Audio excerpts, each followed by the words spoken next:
He kōna ipurangi tēnei nā te reo irirangi o Aotearoa. They say life is stranger than fiction. And so he kicks it and it lights up because it absorbs the energy and absorbs the vibrations. She tells him to kick it again. And so when he kicks it again, he goes flying backwards because it has absorbed the energy. Similar to a capacitor, actually. But sometimes what we see in movies or read in books is so incredible that it obviously couldn't be possible.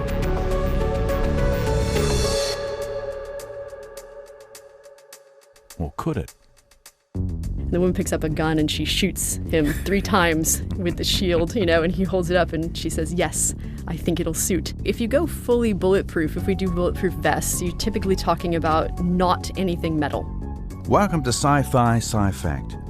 I'm Brian Crump, and this is a podcast where we take science fiction's strangest ideas, weirdest elements, most unfeasible plot drivers, and explore if they could actually happen in real life.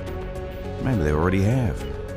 And in every episode, we bring in a scientist from New Zealand's McDiarmid Institute to explain the theories behind some of fiction's more fantastic flights of fancy, if any theory exists. In this episode, McDiarmid Institute Associate Investigator and Physics Lecturer at Victoria University of Wellington, Krista Steenbergen, gives us her scientific take on Vibranium, a fictional metal appearing in quite a lot of Marvel comics. No associates. The instructor had a lot of friends. Well, these people are all horrible. Wait, I know that guy. From back in the day, he operates off the African coast, black market arms. There are conventions, right? Meet people. I didn't sell him anything. He was talking about finding something new, a game changer. It was all very Ahab. This? It's a tattoo. I don't think he had it. No, those are tattoos. This is a brand. Oh, yeah. It's a word in an African dialect meaning thief in a much less friendly way. What dialect? Wakanada, Wakanda. This guy got out of Wakanda with some of their trade goods. I thought your father said he got the last of it. I don't follow what comes out of Wakanda. The strongest metal on Earth. It sounds impressive. It's Vibranium. Quite an impressive material by the Marvel comic movies. I have to say I watched the movies and not the comic books. So, but yeah, it's an incredible material. What does it do? So many things, but completely bulletproof. Absorbs all vibrations. So in the newest, or not newest, in a Black Panther movie, they make some shoes out of it, and the guy can creep. She calls his sister of Black Panther makes them. He calls them sneakers because they're shoes, and you can sneak around, very quietly because it absorbs all vibration. That's also part of the thing with the bulletproof. So you can make a shield. Captain America's shield is made out of vibranium, and it absorbs energy and then can retransmit the energy. So it absorbs and holds the energy and then can retransmit the energy later. Like a giant capacitor kind of thing? Yes. For probably a little bit more, at least the way they make it seem in the movie, mechanical energy. As You're opposed not just to electricity. But yes, exactly. Captain America, that's the one where he kind of puts on the suit. Yes, isn't it? the completely obnoxious. Who plays that again? I've forgotten his name now. Chris Evans. Chris Evans plays Captain America. Yes, in the newest. I have to be careful because I'm only familiar with the newest. I don't know if there's old ones or not, but in the ones that have recently come out, it's Chris Evans. And does he wear it? Or does he have a shield of it? It's the shield. So he has the shield, and then there's this other character called Black Panther, and the Black Panther has a suit of the vibranium. And then there's also another character, Ultron, who has actually, I think Ultron might be actually made of vibranium. He may have actually been crafted from vibranium because he's is he a robot? A Borg? He's artificial intelligence come to life. So yes, a robot, but not in the old-fashioned view of it, in the new-fashioned, sci-fi view of it, where it's actually a almost human-like kind of a thing. So does he have a conscience? Yes, this is the theory. So in one of the movies, they show this neural network kind of a thing. It's like a brain, and that's obviously supposed to be him. Give me an example of vibranium in action. So one of my favorite scenes is, I don't know if maybe I should describe it, but so I think it's the first Avenger, Captain America, the first Avenger, he's looking at different types of shields that he could have, and he sees the vibranium one, and he says, oh, this is really cool. He picks it up, super lightweight, and he says, the Tony Stark is describing to him, or Mr. Stark is describing to him what the properties are. He says, oh, I wonder, what do you think to this woman that he's just pissed off by kissing another woman? And the woman picks up a gun and she shoots him 3 times with the shield, and he holds it up and she says, yes, I think it'll suit. So it's a spectacular. I think that's one of the reasons I really like the movies, is because it's this nice mix of fancy, humor, fanciful humor, and, action, superhero action. So another cool scene, in my opinion, is in the Black Panther movie. His sister creates this suit. It's fashioned of a vibranium mesh, and she tells him to kick it. And so he kicks it and it lights up because it absorbs the energy and absorbs the vibrations. And then she tells him to kick it again. And so when he kicks it again, he goes flying backwards because it has absorbed the energy. Similar to a capacitor, actually. If you supercharge a capacitor, a very big capacitor, and you were to touch it, you would probably be thrown backwards. You hope you would be thrown backwards from the electrical. Not just killed, electrocuted. Exactly. Yeah. So being thrown backwards would be the lucky option. Exactly. Now, what we like to do on Materials Fact or Fiction is go looking now for examples of vibranium which might exist in real life equivalents. So, shall we start off with the bulletproof stuff? That seems like the easy stuff to me. Yeah, it should be. So if you go fully bulletproof, if we do bulletproof vests, you're typically talking about not anything metal. Metals are typically heavy, and they usually don't stand up to all types of bullets that you could have. So if you were to look at something like titanium, which is a metal, it is somewhat bulletproof to certain caliber weapons. I've been watching YouTube videos all day, which are of people who shoot at pieces of metal, which isn't exactly the most intelligent thing you can do, but yeah. And so titanium will stand up to lower power weapons as a metal. Generally, your bulletproof vests, though, go to a polymer or a ceramic, and the way that these work is that if you have a ceramic, it fractures, so it dissipates the energy of the bullet by fracturing. So it transmits the energy of the bullet into a fracture, structural deformation in the fracturing. If you have a bulletproof vest that would be much more like Kevlar, it's typically a polymer mesh. And they usually will both deform and also spread out the energy because of the mesh. And it usually will deform the bullet before the vest will deform. Now, ceramic suggests something basically made of clay. Yes, I think there are I actually know a lot less about ceramics than I do about metals, but I think they have come up with some unbelievably incredible newer types of ceramics that would be mixtures of different types of, so much beyond the simple clays, I think, anymore. So, and the polymer? The polymers are just simply sort of like plastics, right, honestly, but the vests would be made of meshes. So it's not just a piece of plastic like you would see in your, what do you call those things in your refrigerator that hold food? Tupperware. So you can't think about Tupperware. You have to think about something much more along the lines of sailcloth. Sailcloth I've not heard of before. It's for sails. For like sailboats and... Oh, you sail. Yes. Yes. Right. Our accents are getting the better of us. I'm sure the listeners understood you better than I did. Sailcloth. As in iceberg dead ahead sailcloth. Yes. Yeah. Yes, right. very much so. Okay. But the thing is, this vibranium is a metal, and you've just told me, and I wasn't expecting this, that actually the best... So the bulletproof properties of ceramic and polymer are actually better than metal. It's not just because they are lighter. They actually are better at holding back a bullet than metal is. Well, it's the transfer of the mechanical energy, and essentially, if you think about a metal, it's not very bendable, right? And you need something that's going to deform or fracture. And obviously, if a metal fractures, you've probably pushed a little too far. So if you go to titanium in these, it will deform and withstand a bullet. But if it takes what I've read actually is that if the titanium takes 2 or 3 of the hits, it starts to really, really become unstable as a metal sheet, and then you will get another bullet, even of a low power weapon, through it. So you can't really count on these metals. Something like steel would be quite a bit more resistant to bullets, but it's super heavy. So if you can imagine trying to wear this or carry it as a shield, you don't want a steel shield because it's just ridiculously dense. And so the titanium is sort of that middle ground. It has an incredibly high strength to weight ratio, but it's also wouldn't. But after the third shot, he would have been dead. Yes. And the wife would have had to have chosen, or girlfriend, yes, would have to have chosen a different boyfriend and a different suit. Exactly. Terrible. So Is it possible that such a metal could exist in theory? It would be something on the periodic table we haven't discovered or manufactured yet. So that would be the interesting thing. I think that it would need to be an alloy.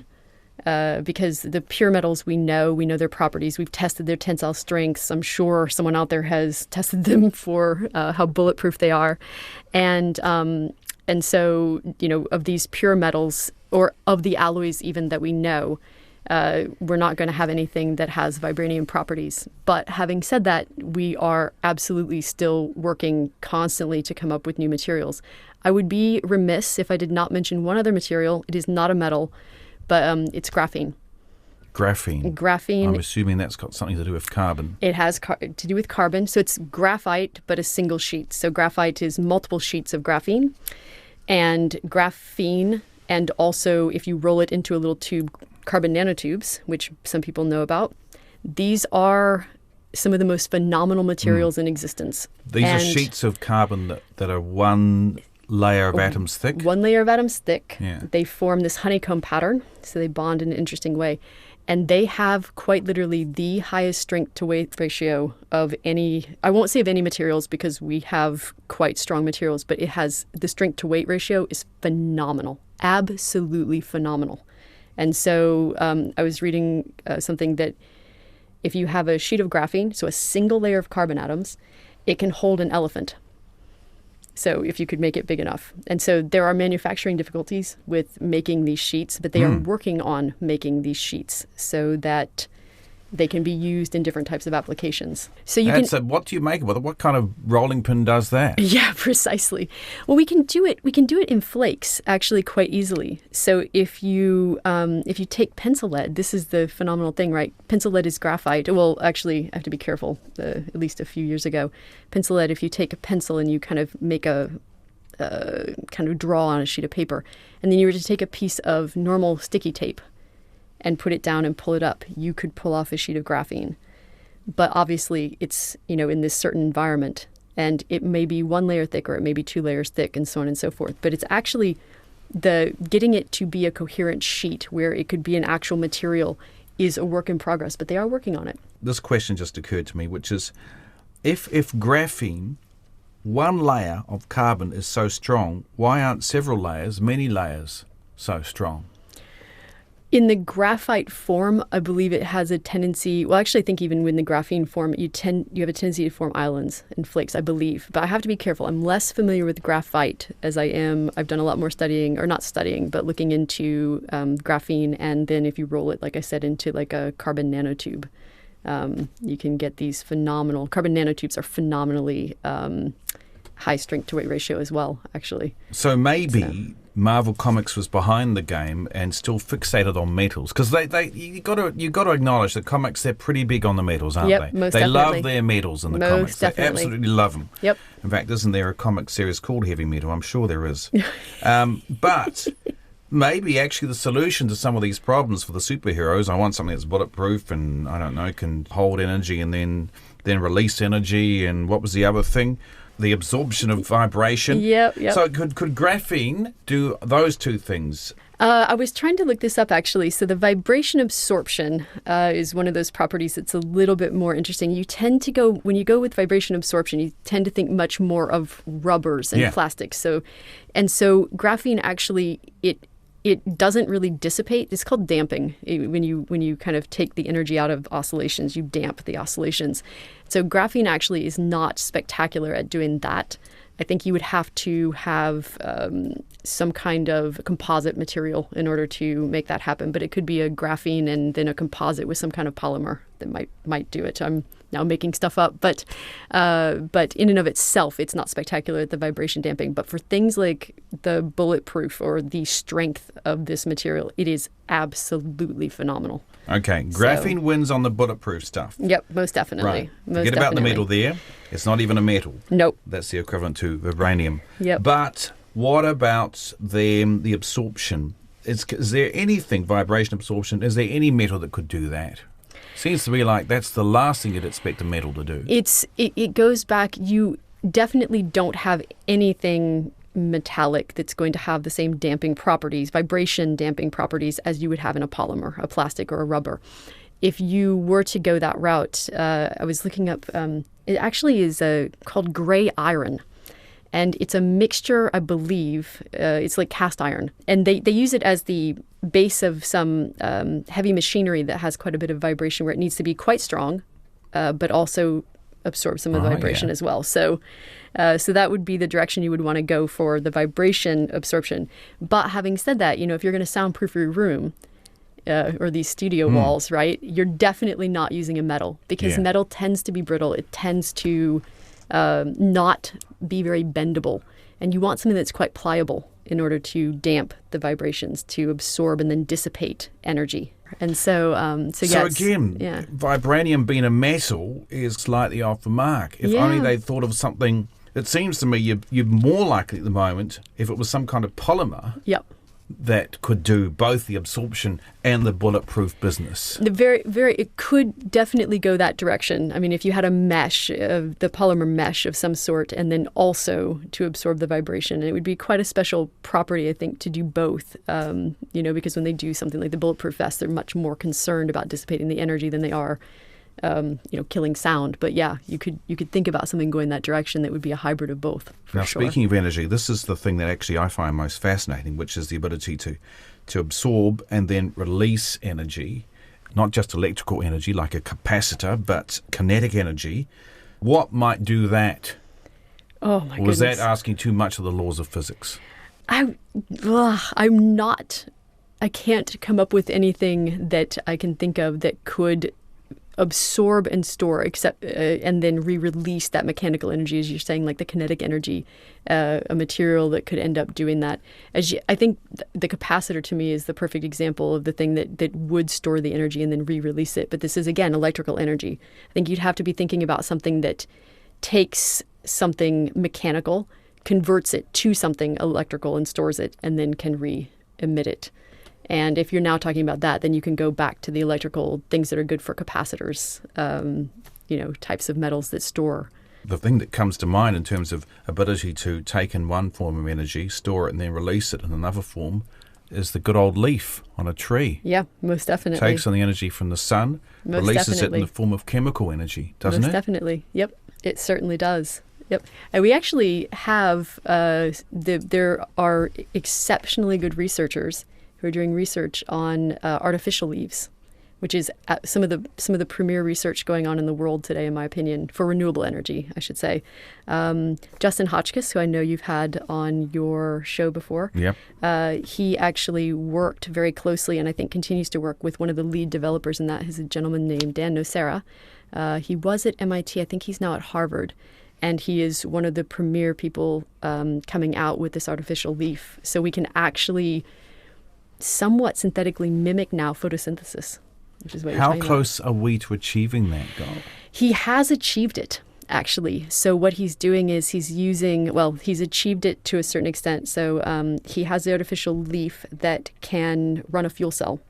And I believe the last time I checked in on this, he was at a stage where he could put it into production. And they were talking to investors and so on about actually getting it mass produced. There were a couple hang-ups in the chain of production, but like maybe one artificial leaf costs about $1 billion or something. Actually, it wasn't that. They had really focused very hard on keeping it low cost. Because the trees do it very low cost. Yes, very, very low cost. Exactly. No, I think that it was there were a couple things that were going wrong with the semiconductor material that they were using, because it's in an environment that's quite saline, and there are some things that can degrade and so on and so forth. So I think that was one of the issues. But really and truly, they've made huge progress. And the wonderful thing to me about what they'd done, at least in Dan Nocera's lab, was that they had focused on low cost, so that they were really focused on trying to get it into places like Africa, third world communities, where it could do the most good, really. So, yeah, and have it be low cost and also quite robust. So. Well, Krista, it looks to me like Vibranium is a bit of a fail in terms of finding real-life equivalents. For a start, it's a shame they made it a metal. If they'd made it something else, it might have worked better, but it's not really the best metal. Perhaps for bulletproof stuff would be some kind of titanium alloy, maybe?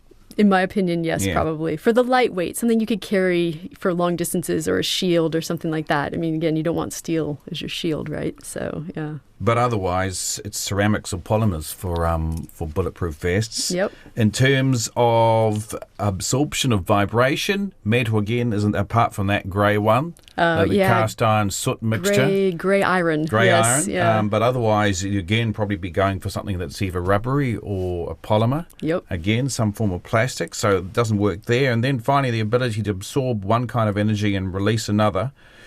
Well, a leaf does that. Yep. Now, I said before that it takes in the energy from the sun, the radiation from the sun, and then it converts it to chemical energy. Is that a reasonable kind of assumption as to what's going on with photosynthesis? Justin is so much better at this than I am, but Justin Hotchkiss. But yes, I think what you just said is a perfect explanation. Yep. But if you look at time, not from a human perspective, from a deeper perspective, actually trees do have a lot of kinetic energy. Think about the amount of movement involved. You go into the bush and you sometimes see how a root, has grown through a cleft in the rock and it's split the rock open. That's kinetic energy, isn't it? But it's just over a period of time that's much greater than us mere humans can normally cope with. Yep, an incredible period of time. Yeah, there are some things in nature that do amazing things. Yep, very much so. So Nature 1, Marvel Comics 0. Yes, very much so. But they're still a good show, right? I think they're phenomenal. And one of the things I actually like about the sci-fi and the Marvel comics is the fact that it helps us dream. And even as scientists, we can look at this, we can say, probably not any metal that's known or metal alloy. But, can we do this? And how could we do it? And it helps drive things forward, I think. So, there's nothing wrong with the creativity of coming up with something that doesn't yet exist, but let's see what we can do with it. So, yeah. Thanks for listening to this episode of Sci Fi, Sci Fact, hosted by me, Brian Crump, produced by Andrew Robertson, and of course, made possible thanks to the incredible knowledge of those brilliant scientists at the MacDiarmid Institute. You can find more episodes of Sci Fi, Sci Fact on the RNZ podcast page. RNZ podcasts are also available on Apple Podcasts, Spotify, iHeartRadio, or pretty much wherever you might find your podcasts. And make sure to follow us so you don't miss out on any new episodes.